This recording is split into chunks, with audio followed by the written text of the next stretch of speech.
James is calling from Walton, Kentucky on our line for independence. James, you're on the Washington Journal. Good morning, and I just want to say God bless America. But I'm so glad this is all over. But I'm worried how far this is going to take away our civil rights, because people are going to say, oh, now we need to have drones in every sky. And we could have caught him so much easier if we had drones canvassing the neighborhood. And then if it was black powder that they used in the bombing, they might say, okay, let's restrict all reloading powder sales and let's restrict all shotgun shell sales. What do you think about that? Well, why do you think that that's going to be necessary, James? Well, I don't know. It's just a lot of stuff on the Internet, people are pointing that out, that this might be part of a bigger agenda to further taking away our rights, that this might have been an inside job, that Blackwater operatives were seen at the Boston Marathon. It just really has me worried. All right, that's James in Walton, Kentucky. Next up is Kurt in Wilmot, Ohio, on our line for Republicans. Kurt, you're on the Washington Journal. Good morning. Yeah, I'm pretty much in agreement with what was previously just said. All anyone has to do is, anybody's out there listening, take a look and Google up Operations Gladio, Operations Northwoods. And I was watching Infowars.com just as this was beginning, and within about 3 minutes after them exposing all of the Navy SEALs who were standing at the finish line, within about 2 or 3 minutes, Fox and CNN both started to change their stories. Closing up they decided to present a possible suspect, and all the stories had to have changed. But I think this operation clearly shows just another false flag, much like Aurora and a lot of the other ones. And again, everyone out there, just Google Operations Northwood and Operations Gladio, and you can go to a .gov website and see 200 previous false flags. And I think this one has all the earmarks, particularly the big show that was put on with thousands of police running around all over town looking for one guy. That's all I had to say.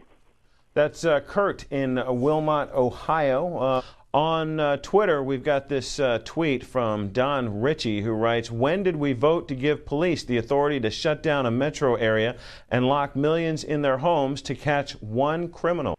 Hey, Scott, as a defense attorney, talk to me about this item here in this morning's New York Times, where they say a federal law enforcement official said he would not be, this is Johar Zarniev, would not be read his Miranda rights because the authorities would be invoking the public safety exception in order to question him extensively about other potential explosive devices or accomplices and try to gain intelligence. I don't agree with that. I think everybody should be given their Miranda rights. So if he's not given his Miranda rights, then they can't use anything that he talks to them about in a trial should this case go to trial, correct? That's correct. And that's why I said that everybody should be given their Miranda rights. Even the ones that are down in Gitmo,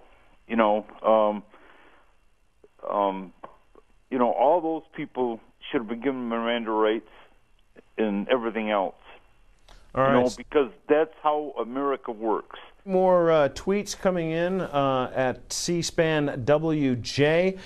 This one from Bill Beatty, who writes, "What we really saw was our government, paramilitary police, take over a city in the end. I was not impressed," he writes. Mike in Thomasville, North Carolina, on our line for independence. Go ahead, Mike. Yeah, I was calling. My concern is with the security of the event. With all the private security they have from Kraft International that was 20 feet away from where the bombing happened in the first place, and the fact there are other bombs found up the road, this has actually come off the police scanners itself. There was not any suspicious packages. It was actually devices that were found, and they're not telling anybody about. And this stuff is all available on other sites, other media besides the mainstream media. I'm just wondering why you guys are, the mainstream media kind of stays away from this stuff and doesn't actually report the truths that are out there. Next, we're going to go to George in Staten Island, New York, on our line for Republicans. Good morning, Joe. George, sorry. Hi, good morning. First, I'd like to say I think it's unbelievable that a U.S. citizen is not being Mirandized on U.S. soil. The Fifth Amendment says no person shall be held to answer for capital or otherwise infamous crime unless on a presentment or indictment of a grand jury, except in cases arising in the land or naval forces or in the militia, which obviously this is not. You're setting an unbelievable precedent.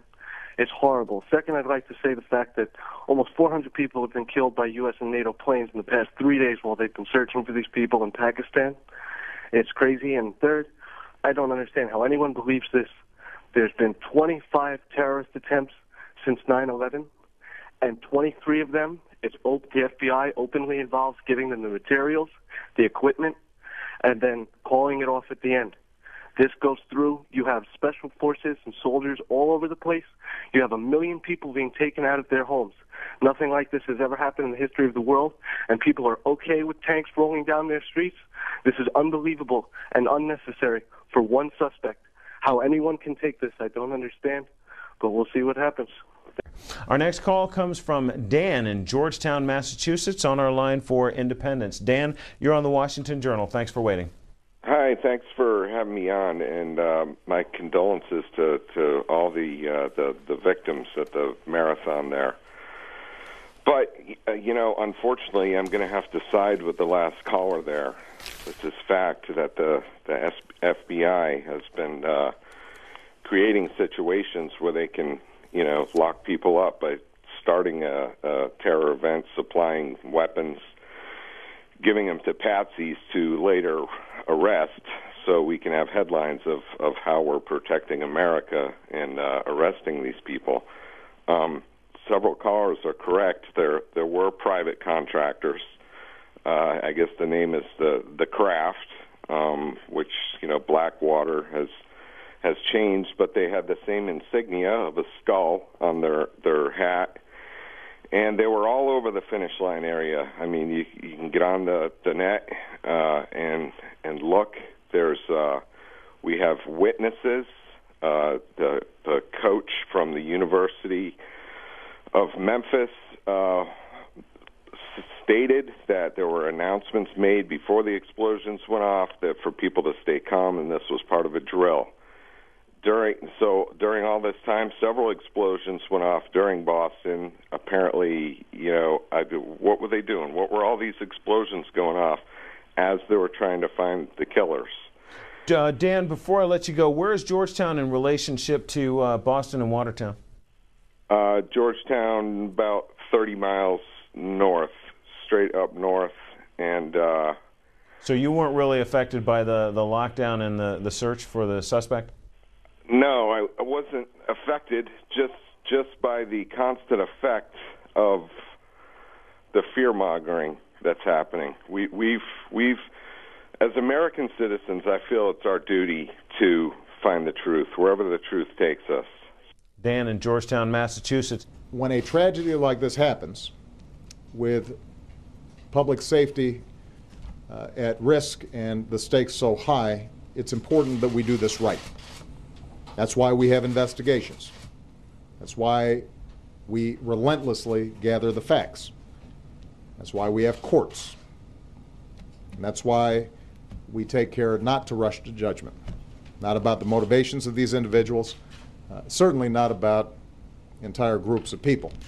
An al-Qaeda affiliate. If it's domestic, we have to think anti-government. We have the whole gun law issue after Newtown, Connecticut. You've got certain radical groups that are on the rise. You have individuals who are lone wolves that don't really claim to be part of a group, but are very passionate about their viewpoints. Things such as constitutional, the restrictions of constitutional rights. Those are some of the different ideologies that radicals and radical groups will tend to look at in their anti-government focus. And if we're to look at domestic types of groups, let's not forget that we had the Oklahoma City bombing. That was in April, and now it's Patriots Day. Could this be one of those hot button months, hot button times for those types of domestic groups? You have anniversary dates. You have iconic events such as the Boston Marathon, 4th of July. Those types of dates, times, events are very, very significant, and they mean something to people that want to send a message.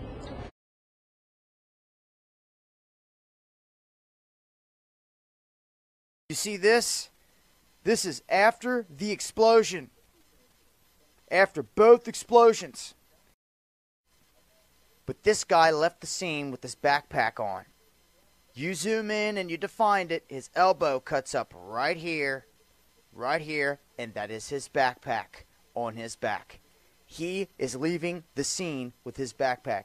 As for his brother, I'm not sure. He's not in the frame. But the two explosions that went off, they're trying to say that they were set there by these two men from both their backpacks. I'm telling you right now, it's a lie. And I'm showing you proof right here in front of your face. I can't give you any more information to let you know that this is a false flag, other than the guys that they're trying to tell you right now are the men, and they know they're not. They're not. You want me to show you who is the man? This man. Same guy I pointed out to you right here. That white square that we talked about only matches one backpack, and all the people that we viewed, all the people that we looked at in the crowd, matches one man, one backpack with the upper zipper, this guy. And guess what? Guess who's running out of the event with no backpack? Blackwater, Kraft, these guys. They did it. There you go. How much more proof do you need?